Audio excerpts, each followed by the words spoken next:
You're listening to Seattle Real Estate Podcast. Right now, there are so many deadlines, dates, questions being asked regarding all of these vaccine mandates. There are so many storylines, and you guys are sending me amazing amounts of email with all kinds of, hey, this person's saying this. What do you think about that? There are so many storylines that we can be talking about right now. I'm just going to start picking some. Today, what we're working on title is What's in a Number for the OSHA vaccination mandate. It's crucial. So the OSHA vaccination mandate, that's the part of an emergency. We're going to talk about it. It is the over 100 people in a company. Yeah, you've all got to be vaccinated. That's what we're going to look at today. And we're going to specifically look at that number 100. Where did that come from? Well, did we just pull it out of our backside? It kind of looks that way, but stay tuned. Let's get into it. Before we do, if you're new, welcome. My name is Sean Reynolds. I own a couple of real estate companies here in the greater Seattle, Washington area. And despite the fact that I'm from Seattle, some say that I approach the news from a reasonable standpoint. It's what we're doing. All right, let's get into it. What's in a number? President Joe Biden's call, and this is from Bloomberg Law. That sounds official. That sounds like deep stuff, right? Oh, dry. But no, I mean, I find this stuff really interesting because it's like, all right, 100-person threshold. Where did that come from? What is that based on? I don't know. All right. President Joe Biden's call for OSHA to enact a COVID-19 vaccination and testing mandate for employers with 100 or more employees puts the agency in new territory for rulemaking. Should OSHA be making up these rules regarding vaccinations? I'm going to go with a hard no, but I'm in the minority here, it feels like. But yeah, since when does this happen? I guess it's 2021.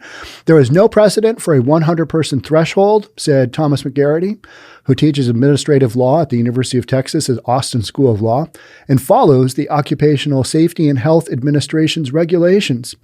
If the emergency rule the agency releases follows the administration's plan, so we don't even really we've just got some bullet points right now on this whole thing. The federal employees vaccination mandate, the 100 employees in companies with employees of 100 or more need to get vaccinated. All of these are basically, all we have right now are bullet points. We don't have the fine print. And that's what we're waiting for.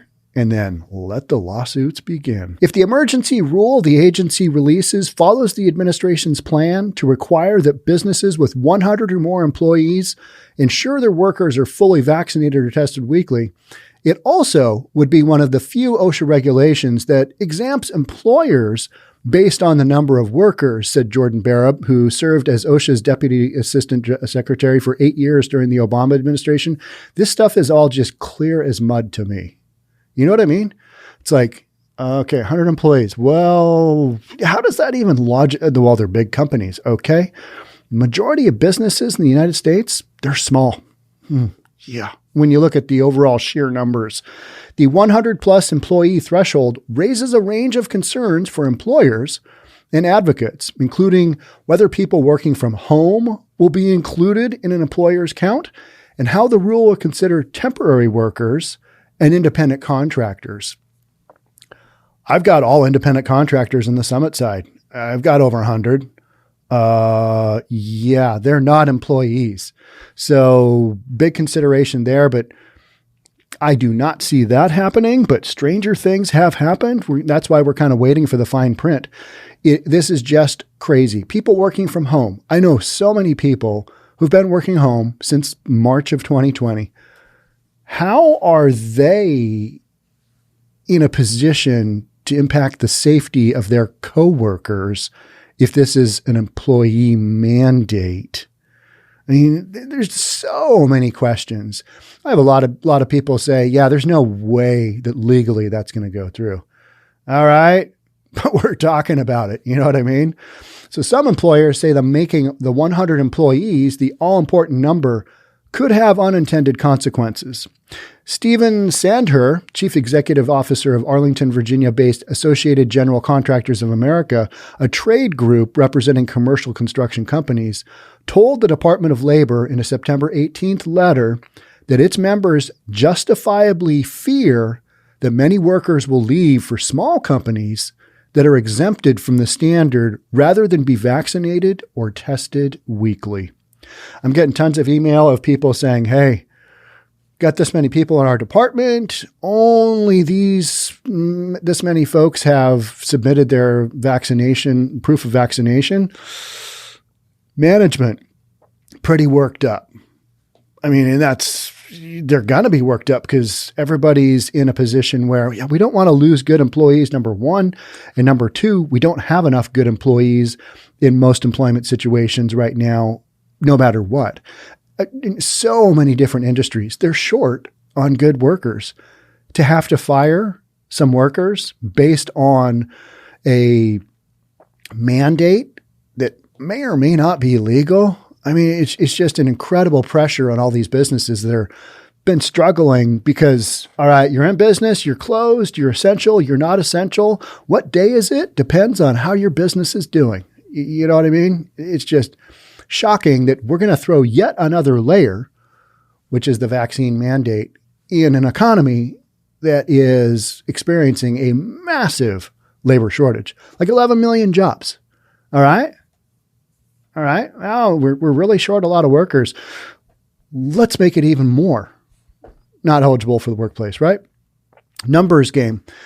Anna Hayes, a shareholder with Ogletree, Deacons, Nash, Smoke, and Stewart law firm, said the 100-employee threshold could be based on coronavirus exposure risk increasing proportionately with the number of employees in a workplace.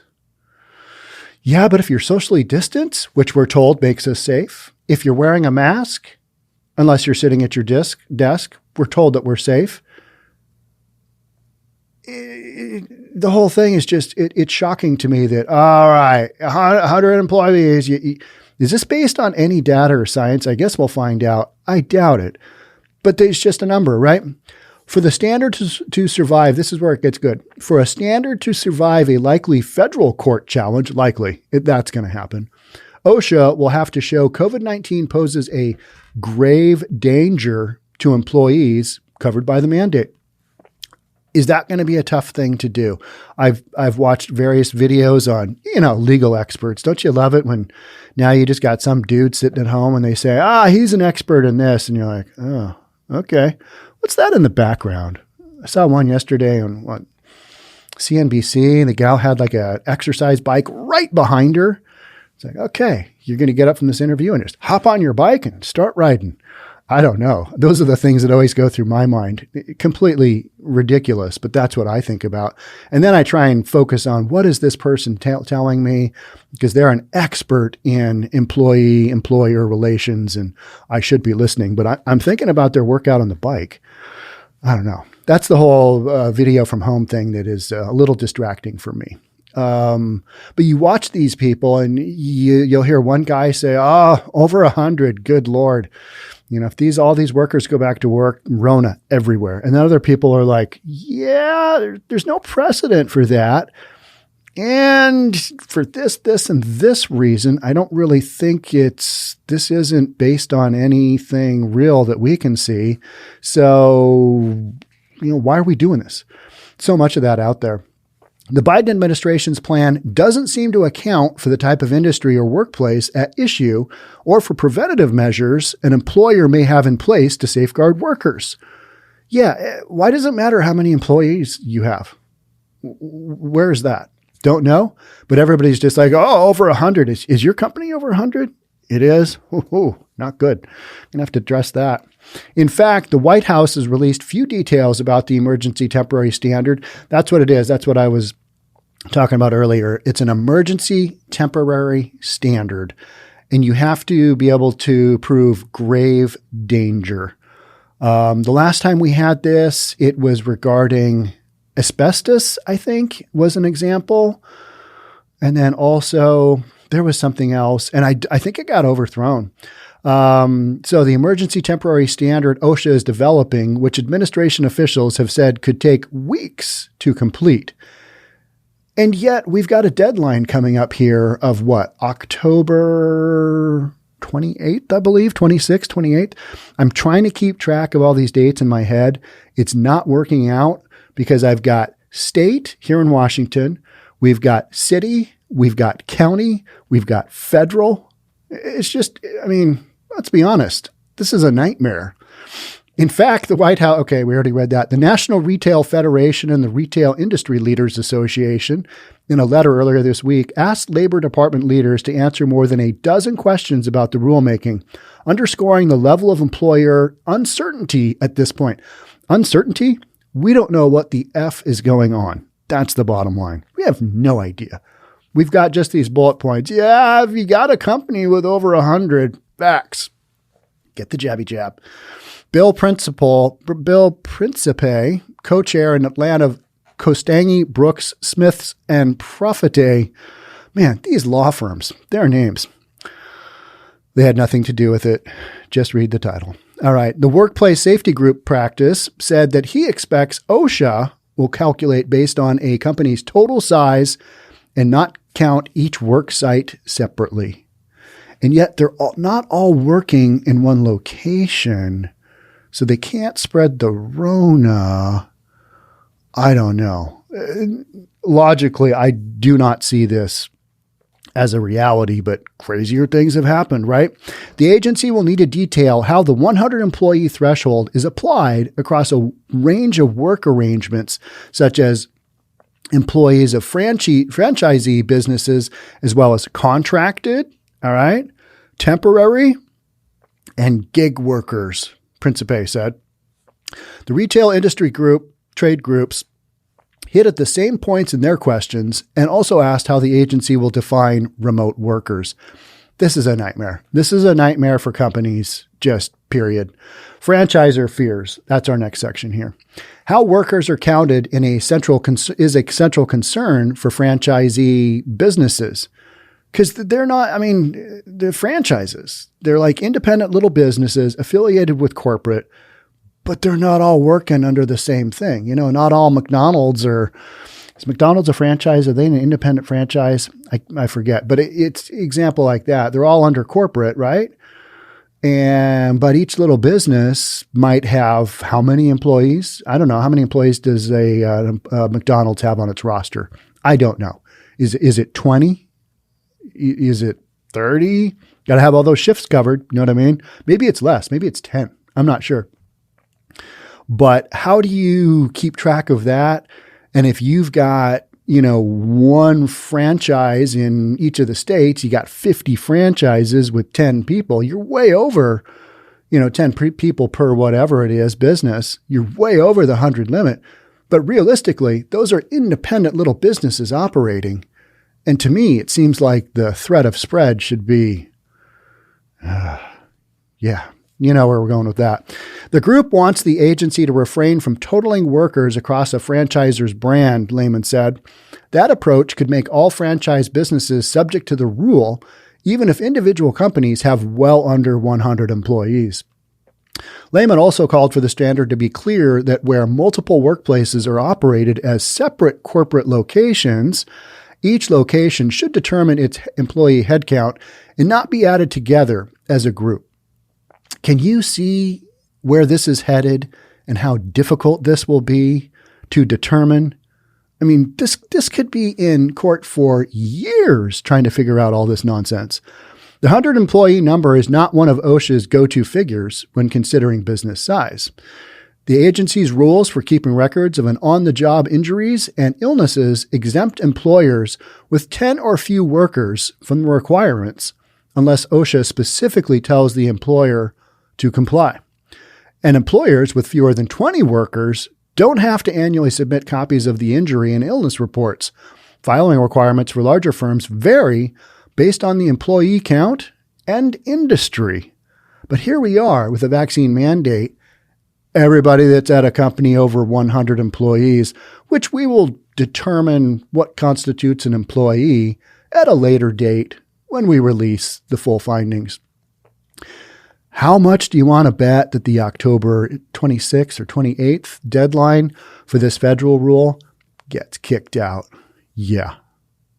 I would bet some pretty good money on that, right? There's no way they're going to have time to get this all in line. To me, this is a way to get people to get the jab. That's how I see it. It's pressure. It's pressure. And people are feeling it. I mean, if you need to keep your job, but like so many of the Seattle Real Estate Podcast viewers, you are willing to give up your job. You're not willing to trade. The government's basically asking you to pimp out your body. That's what's happening. Hey, you get the jab, we'll let you keep your job. How about that? Yeah. There's so many of you that have said, I don't think so. Not down with it. What's really interesting to me is how many firefighters and nurses are like, I don't think so. Police officers in there, state troopers. How many, it's like, okay, these are the people that are on the front lines and they're like, you know what?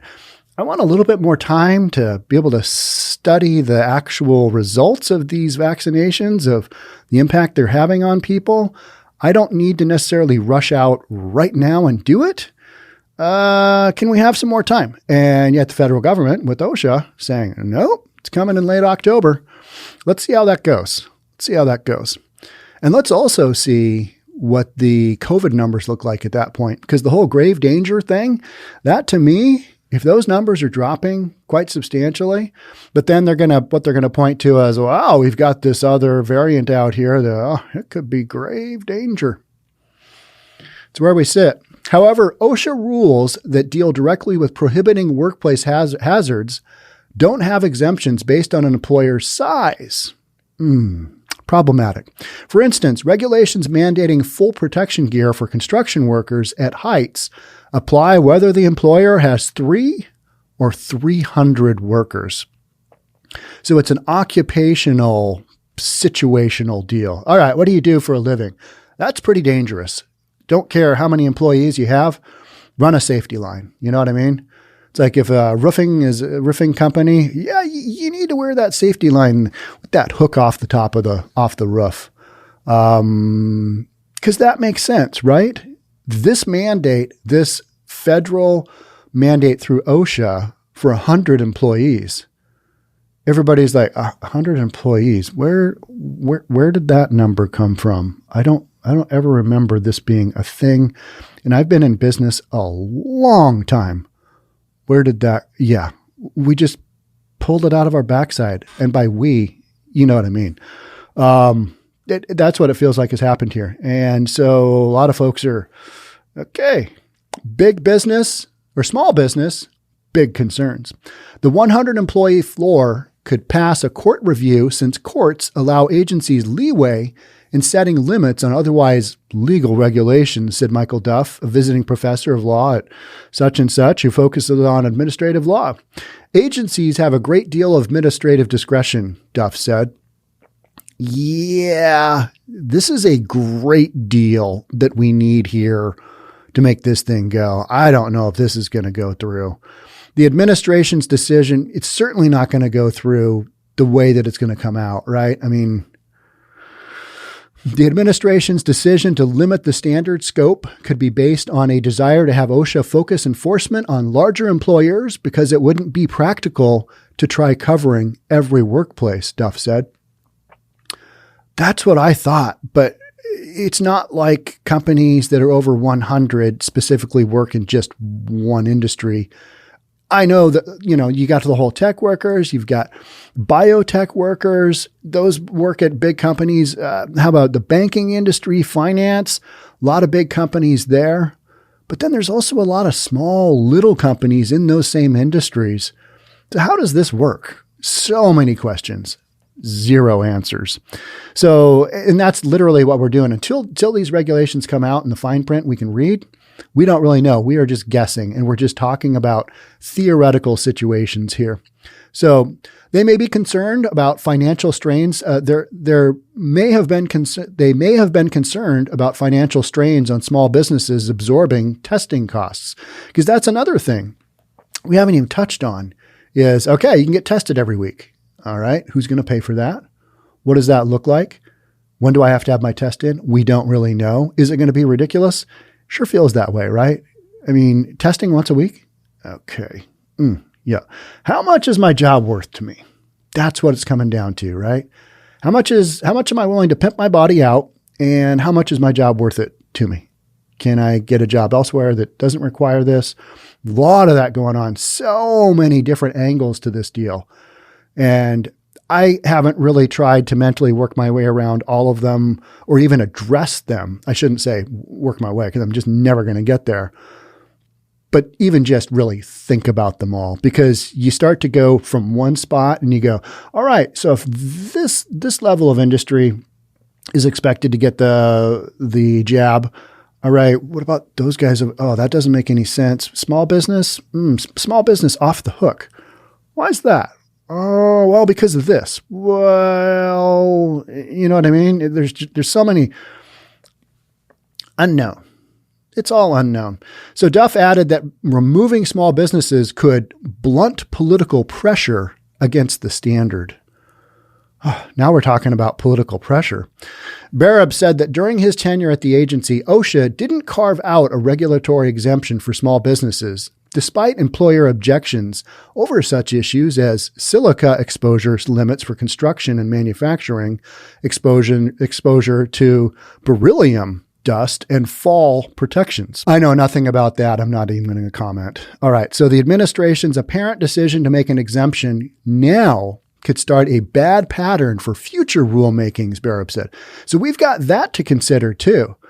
All right. So the administration has laid this out. Hey, we're going to have OSHA do this. They're going to have OSHA do the emergency deal. How many patterns are going to come out of that? How many, future rulemakings are going to be based on that? The whole thing is shocking. All right. So yeah, that's the guts of it. We haven't touched on the whole testing thing. And if I see a good article, I will. If you see one, send it to me. But this is the OSHA vaccination mandate. So we've got the federal, we've got, you've got individual cities requiring it. You've got counties requiring it. All right. I'm going to probably do a podcast because we've got a lot of local people listening. But King County just kicked out their mandate, which impacts me because my significant other is a county employee. And that deadline has gone from October the 18th to get vaccinated to December 2nd. So we've got that. That's one of the first ones. We're like, okay, yeah, we're going to give you some more time. We're going to give you some more time to really think about what the right thing is to do, and, give you some more time to go get that jabby jab. But some of the other things that are included in that extension of time is, all right, here's the thing. Any other jabby jab that we require, you're going to have to get. So any booster shot that's recommended by, CDC, of course, who, is just, they've got everything down and under control. And if they say to do it, you're going to have to jump and just say basically, how high do I go here? And then county is also not going to be allowing sick leave between now and December 2nd, unless you're really sick. Can't work today. I see a lot of that coming up. A lot of blue flu for county workers. Yeah, I am really sick over here, working from home. Really sick. Can't hit the computer today. Because so many of these workers are still working from home. Nobody's working in the office. And yet you're still being mandated to get the jab. It's mind-boggling to me. But then again, a lot of things are, and that's why we're talking about it here in the Seattle Real Estate Podcast. And why are we talking about the OSHA vaccine mandate on a real estate podcast? I go over this because people are like, yeah, you cover topics that aren't even real estate. Well, not everything is directly related to real, houses. That's just such a small part of it. Talk about the demand for housing. Employment is such a huge component of demand. That's why we're doing this. Because the whole OSHA thing, it could mean people's worlds get rocked. Yeah, you don't have a job. But King County went from, like I said, October 28th, I think. I need to just have a massive calendar that I can look at. October 28th to December 2nd. But no sick leave in there because you can see how that goes. People have sick leave built up. Yeah, I'm going to take 8 weeks of sick leave. And then I'm going to say, you know what? I decline to get the vaccination. I decline. And then we've got the whole religious and we've got the whole medical. What a mess. It's crazy that people are having to fight for their jobs based on what to me should be a personal choice as to what to put into their body. So yeah, here we are. We've got so many questions, so few answers. But I think the big thing to take away from this podcast, if you're going to take anything away from any of my podcasts, is there's no basis for the 100-person threshold. And it brings up so many more questions.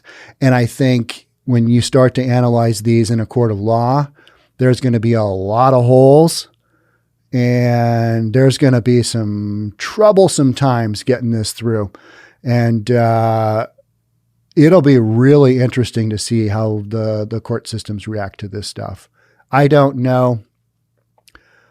But for a nationwide mandate, it's got to hold some more water than what we're being shown here right now. And I don't know.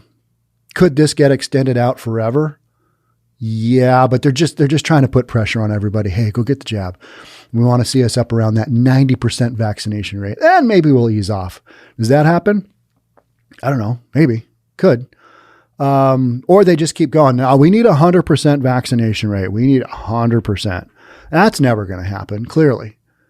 But they're going to push and make you think, yeah, you're going to lose your job. So many industries out there. I get so many different emails from people saying, my industry's this, and here's what we're doing. Or, such a small percentage of our people have submitted their proof of vaccination. And another thing would be to wait until the very last minute, submit your vaccination and say, under duress, I am submitting this. I do not agree with this, but I need my job. Therefore, here you go. Here's my paperwork. But wait until the very, very last minute to do that. Kind of makes sense. Under duress, that's what most of this feels like. It feels like duress. You're being pushed into doing something with your body that you may or may not be comfortable with. And your job's on the line. All right. That's it for me on this one. Thanks so much. I'll be covering this topic some more. So make sure you stay tuned in. Hit the subscribe button, hit that notification bell so you don't miss my next podcast on whatever it is that we're doing. Thanks again for being here. We'll catch up soon. Till then, stay safe. We'll talk then. Bye.